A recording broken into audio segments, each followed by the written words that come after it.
Man, there's some funny shit to talk about though this week. We were on Friday Night Lives last week, and you guys check out the archive show. It's pretty hilarious. Some of the back and forth banter with Mark, like I don't know, it reminds me a lot of because he's like this. Mark is like the total straight guy, like almost like Steve was back in the day, Yeah, he's a great straight man. Yeah. oblivious to like the random funny shit that he says too. It reminds me so much of Steve. So yeah, go back and check that out. But there was on that video that we did, I'm gonna get it pulled up here so I can give him credit and give him a shout out. Mile K Holiday. That's I don't know if he's British, but he lives in Tulsa, Oklahoma now. He posted this on here because we were talking about the Danielle Harris thing and the her show, the talk dirty to or what is it called? Talk scary to me, Talk dirty to me. Yeah. I mean, it might as well have been called that. along with Scout Taylor straight out of Compton. They kind of broke up and the show is over with. It just abruptly ended. It wasn't a planned thing. They didn't even do a farewell show or anything, which I don't know if we talked about. It just ended. So nobody really knows the details, and it may be one of those Oh, deals where we somebody never. knows. Well, nobody's talking though, but we're going to try to dig into this as much as possible. I want to try to call in a few favors and see what we can find out about this. But Miles sent me an update because they were both at the Tulsa Horror Con last weekend in Oklahoma, baby. And Danielle was there. Danielle Harris, right? They had her table next to the other cast members from Rob Zombie's Halloween. Dag Farch, the Norwegian rapper guy. Tyler Maine, formerly known as, he'll always be Big Sky from WCW in my eyes. And Scout Compton was there. All, they was kind of doing the Rob Zombie's Halloween reunion. And he stated that after an hour, I noticed that an organizer had pulled Danielle's banner down.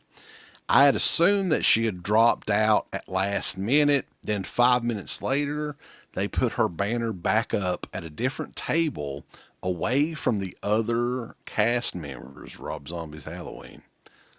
Very odd. Hmm. But Very not odd. as odd as the other thing that happened. Um, I don't know which, if too many people went to this convention because there's no. Hopefully, yeah. this isn't the first and only Tulsa Horror Con.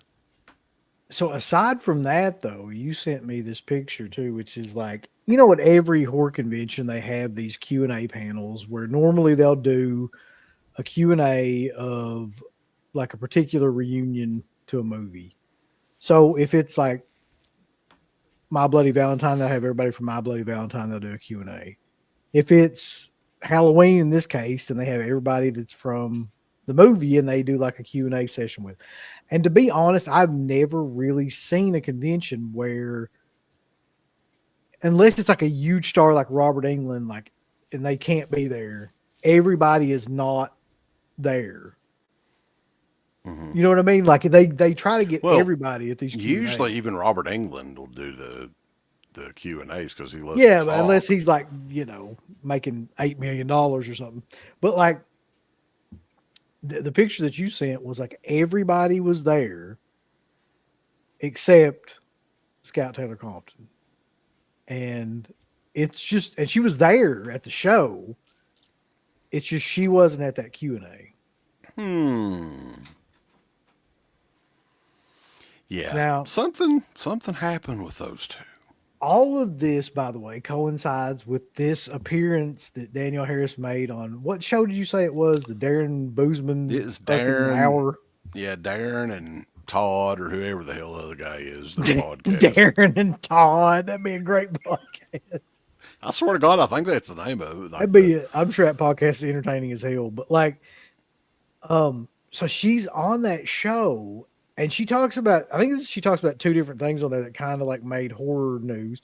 One of them was that the Talk Scary to Me podcast is no longer going on. And she gives the vaguest explanation for why that is too, which leads me to believe that something definitely happened.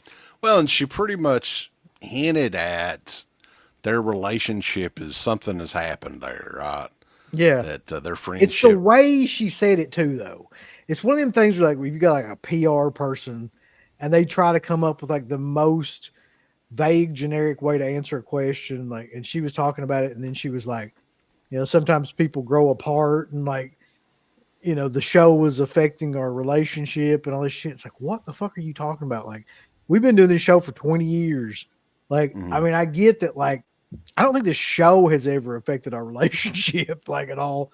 But, like, I think something had to happen. And I'm dying. We'll, like you said, we'll never know. Probably we'll not. never Probably figure never out. know.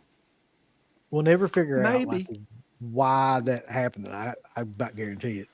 But I do know by the way she answered that question that there's more to that shit than what she's saying. Yeah, it's she like can't Transformers more than meets the eye.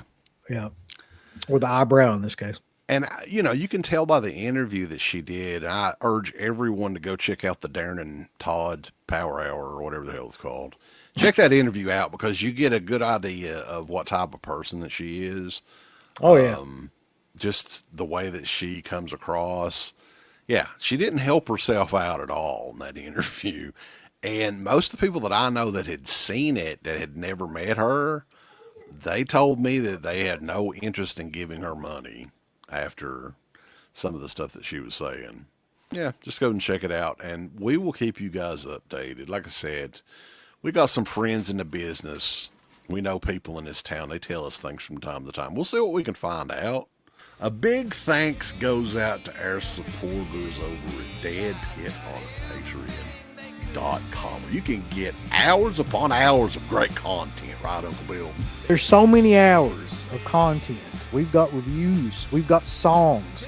We've got live streams. We've got exclusive streams. We've got non-exclusive streams. We've got streams with all kinds of celebrities and all kinds of different old shows from the past podcast, the initial incarnation of the show. All of that can be yours. DEADPIT on Patreon.com. Show us a little bit of love. Give us some money because we definitely deserve it. That Patreon page is so killer that you'll rub your bird to it on a nightly basis. It's that good. You won't be able to contain yourself. You'll have to jerk your bird out and go crazy. I mean, that's how much content that we have. So much content that it's massive, and it will massively smack you in the face. You'll play with your bird so much, pretty soon you'll be looking around for somebody else's bird to play with. Hey everybody, it's your favorite Filipino bitch, Miss Slapco Fudd, telling you about shop.deadpit.com. Simply the best horror shirts. On TeePublic, there are others, but they all suck. And it's the best goddamn deal on horror shirts you will ever see. New shirts, old shirts, all the in-between shirts. God damn it, bulls, go over to shop.deadpit.com. You ain't down with that. You can go to fucking hell.